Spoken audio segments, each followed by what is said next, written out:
ಅರೆ ಕಡಿಮೆ ಹಾಕು ಆದ್ರೆ ಅಸಲಿ ಹಾಕು. MDH ಕಾಶ್ಮೀರಿ ಕೆಂಪು ಮೆಣಸಿನ ಪೌಡರ್. ಚಿಕ್ಕಬಳ್ಳಾಪುರ ಜಿಲ್ಲೆಯಲ್ಲಂತೂ ಮಳೆಯಿಂದಾಗಿ ಭಾರೀ ಅವಾಂತರ. ಚಿಕ್ಕಬಳ್ಳಾಪುರದ ಬನ್ನಿಕುಪ್ಪೆ ಗ್ರಾಮದಲ್ಲಿ ಮಳೆ ಭಾರೀ ಸುರಿದಿದೆ. ಸಾವಿರಾರು ಎಕರೆಯಲ್ಲಿ ಬೆಳೆದಿದ್ದಂತಹ ಸೇವಂತಿಗೆ ಹೂವು ನೀರು ಪಾಲಾಗಿದೆ. ಮಳೆಯಿಂದಾಗಿ ಹೂವಿನ ಗಿಡ ಮೊಗ್ಗು ಕೊಳೆತು ನಾಶ ಆಗ್ತಾ ಇದೆ. ಲಕ್ಷಾಂತರ ಮೌಲ್ಯದ ಹೂವು ನಾಶ ಆಯಿತು ಅಂತ ರೈತರು ಅಳಲು ತೋಡ್ಕೊಳ್ತಾ ಇದ್ದಾರೆ. ಹೂವಿನ ಬೆಳೆಗಾರರಿಗೆ ಪರಿಹಾರ ಕೊಡಬೇಕು ಸರ್ಕಾರ ಅಂತ ರೈತರು ಆಗ್ರಹಿಸ್ತಾ ಇದ್ದಾರೆ. ಅತಿ ಹೆಚ್ಚು ಹೂವನ್ನ ಬೆಳೆಯುವಂತಹ ಜಾಗ ಇದು. ಪ್ರತಿನಿಧಿ ಭೀಮಪ್ಪ ಪಾಟೀಲ್ ಪ್ರತ್ಯಕ್ಷ ವರದಿ ಕೊಟ್ಟಿದ್ದಾರೆ, ನೋಡೋಣ ಬನ್ನಿ.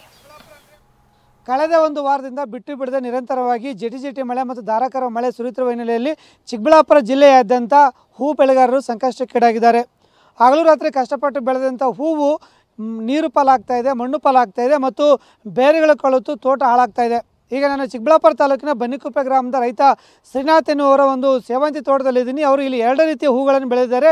ಆದರೆ ಹೂವನ್ನು ಕಟಾವು ಮಾಡಿ ಮಾರ್ಕೆಟ್ಗೆ ಹಾಕಬೇಕಿತ್ತು, ಅಷ್ಟರಲ್ಲಿ ಮಳೆ ಆರಂಭವಾಗಿದ್ದು ಈಗ ಅವರ ಗಿಡ ಬೇರು ಕೊಳಿತಾ ಇದೆ ಮತ್ತು ಹೂಗಳು ಮೇಲೇ ನೀರು ಬಿದ್ದು ಹಾಳಾಗ್ತದೆ. ನೋಡಿ ನಾನು ತೋರಿಸ್ತಾ ಇದ್ದೀನಿ.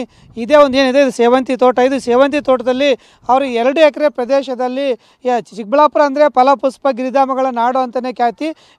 ಆದರೂ ಈ ಭಾಗದ ರೈತರು ನೀರು ಶಾಶ್ವತವಾದಂಥ ನದಿ ನಾಲೆ ನೀರು ಇಲ್ಲದಿದ್ದರೂ ಸಹ ಹಗಲು ರಾತ್ರಿ ಕಷ್ಟಪಟ್ಟು ಹನಿ ನೀರನ್ನು ಬಸಿದು ಹನಿ ನೀರಾವರಿ ಮೂಲಕ ಹೂಗಳನ್ನು ಹೂವು ಹಣ್ಣು ತರಕಾರಿ ಸೇರಿದಂತೆ ವಿವಿಧ ಬೆಳೆ ಬೆಳೆದ್ರಲ್ಲಿ ಖ್ಯಾತಿ.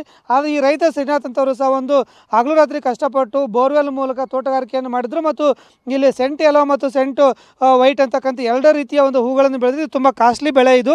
ಆದರೆ ಈ ರೀತಿ ಬೆಳೆದಂಥ ಹೂವು ಸಹ ಬಂದಿತ್ತು. ಆದರೆ ಕಳೆದ 9 ದಿನಗಳಿಂದ ನಿರಂತರವಾಗಿ ಸುರ್ತಕ್ಕಂಥ ಮಳೆ ಮತ್ತು ಜಿಟಿ ಮಳೆಗೆ ಒಂದು ಭೂಮಿ ತಂಪಾಗಿದೆ ಮತ್ತು ಮತ್ತೊಂದು ಹೂವು ಗಿಡ ಏನಿದೆ ಅದು ಸಹ ಈಗ ಕೊಳಿತಾ ಇದೆ. ನೋಡಿ ನಾನು ಇಲ್ಲಿ ತೋರಿಸ್ತಿದ್ದೀನಿ ಯಾವ ರೀತಿಯಾಗಿ ಹಾಳಾಗಿದೆ ಅಂತೇಳಿ. ನೋಡಿ ಈ ರೀತಿ ಇದು ಸೆಂಟ್ ಯೆಲ್ಲೋ ಮತ್ತು ಸೆಂಟ್ ವೈಟ್ 2 ಸಹ ಇದೆ ಇದರಲ್ಲಿದೆ. ಇದು ನೀರು ನಿರಂತರವಾಗಿ ಮೇಲ್ಗಡೆಯಿಂದ ಮಳೆ ಸುರಿಯುತ್ತಿರುವ ಹಿನ್ನೆಲೆಯಲ್ಲಿ ಮತ್ತು ಕೆಳಗಡೆ ಭೂಮಿಯಲ್ಲಿ ತಂಪು ಹೆಚ್ಚಾದ ಕಾರಣ ಕೆಳಗಡೆ ಬೇರು ಕೊಳ್ತಾ ಇದೆ ಮತ್ತು ಮೇಲ್ಗಡೆ ಬಂದಂಥ ಏನು ಮೊಗ್ಗಿತ್ತು ಅದು ಕೆಲವು ಹೂವು ಅರಳಿದೆ. ಅದು ಹೂವು ಅರಳಿರುವಂಥದ್ದು ಆ ನೀರು ಬಿದ್ದು ಅದು ಕಪ್ಪಾಗಿದೆ. ಸೇವಂತಿಗೆ ಹೂವು ನಾಶವಾಗಿರುವುದನ್ನು ಗಮನಿಸ್ತಾ ಇದ್ದೀವಿ. ನಳನಳಿಸಬೇಕಾದಂಥ ಹೂವು ಆದರೆ ಭಾರೀ ಮಳೆಯಿಂದಾಗಿ ರೈತರು ಕಂಗಾಲಾಗುವ ಹಾಗೆ ಮಾಡಿದೆ. ಭಾರೀ ಮಳೆಯಿಂದ ಅವಾಂತರ ಆಗಿರೋದು ಚಿಕ್ಕಬಳ್ಳಾಪುರ ಜಿಲ್ಲೆಯಲ್ಲಿ. ಬನ್ನಿಕುಪ್ಪೆಯ ಚಿತ್ರಣವನ್ನು ನಮ್ಮ ಪ್ರತಿನಿಧಿ ವಿವರಿಸ್ತಾ ಇದ್ರು. ಇನ್ನು ಕೊಡಗು ಜಿಲ್ಲೆಯಾದ್ಯಂತ ನಿರಂತರವಾಗಿ ಮಳೆ ಆರ್ಭಟಿಸ್ತಾ ಇದೆ. ಜಿಲ್ಲೆಯ ವಿದ್ಯುತ್ ವ್ಯವಸ್ಥೆಯೇ ಸಂಪೂರ್ಣ ಕುಸಿದು ಹೋಗಿದೆ. ಮಳೆಯಿಂದಾಗಿ ಕತ್ತಲಲ್ಲಿದೆ ಬಹುತೇಕ ಕೊಡಗು. ಮಡಿಕೇರಿ ನಗರದಲ್ಲೂ ಕೂಡ ನಿನ್ನೆಯಿಂದ ಕರೆಂಟ್ ಕಟ್. 400ಕ್ಕೂ ಅಧಿಕ ವಿದ್ಯುತ್ ಕಂಬಗಳು ಧರೆಗುರುಳಿವೆ. 3 ದಿನಗಳಿಂದ ಕೊಡಗಿನಲ್ಲಿ ವಿದ್ಯುತ್ ಇಲ್ಲದೆ ಜನ ಪರದಾಡ್ತಿದ್ದಾರೆ. ಲೈನ್ ಮ್ಯಾನ್ಗಳಿಲ್ಲ. ಚೆಸ್ಕಾಂ ತೀವ್ರ ಪರದಾಡ್ತಾ ಇದೆ. ಕೊಡಗಿನಲ್ಲಿ ಬಾಡಿಗೆ ಜನರೇಟರ್ಗೆ ಬೇಡಿಕೆ ಹೆಚ್ಚಳವಾಗಿದೆ.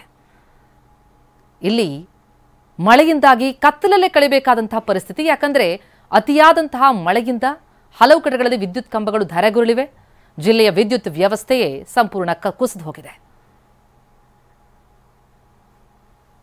3 ದಿನಗಳಿಂದ ವಿದ್ಯುತ್ ಇಲ್ಲದೆ ಪರದಾಡ್ತಾ ಇದೆ ಕೊಡಗು. ಹಾಗಾಗಿ ಬಾಡಿಗೆ ಜನರೇಟರ್ಗೆ ಬಹಳ ದೊಡ್ಡ ಮಟ್ಟದಲ್ಲಿ ಬೇಡಿಕೆ ಹೆಚ್ಚಳವಾಗಿದೆ. ಜೊತೆಗೆ ಜಿಲ್ಲೆಯಲ್ಲಿ ಲೈನ್ ಮ್ಯಾನ್ಗಳಿಲ್ಲ. 3 ದಿನಗಳಿಂದ ವಿದ್ಯುತ್ ಇಲ್ಲದೆ ಪರದಾಡ್ತಿದ್ದಾರೆ. ಚೆಸ್ಕಾಂ ಕೂಡ ತೀವ್ರವಾಗಿ ಪರದಾಡ್ತಾ ಇದೆ. 400ಕ್ಕೂ ಅಧಿಕ ವಿದ್ಯುತ್ ಕಂಬಗಳು ಧರೆಗುರುಳಿರೋದು. ಹಾಗಾಗಿ ಬಹುತೇಕ ಕೊಡಗು ಮಡಿಕೇರಿ ನಗರದಲ್ಲೂ ನಿನ್ನೆಯಿಂದ ಕರೆಂಟ್ ಕಟ್ ಆಗಿದೆ. ಬಾಡಿಗೆ ಜನರೇಟರ್ಗಳನ್ನೇ ನೆಚ್ಕೊಳ್ಬೇಕಾದಂತಹ ಪರಿಸ್ಥಿತಿ.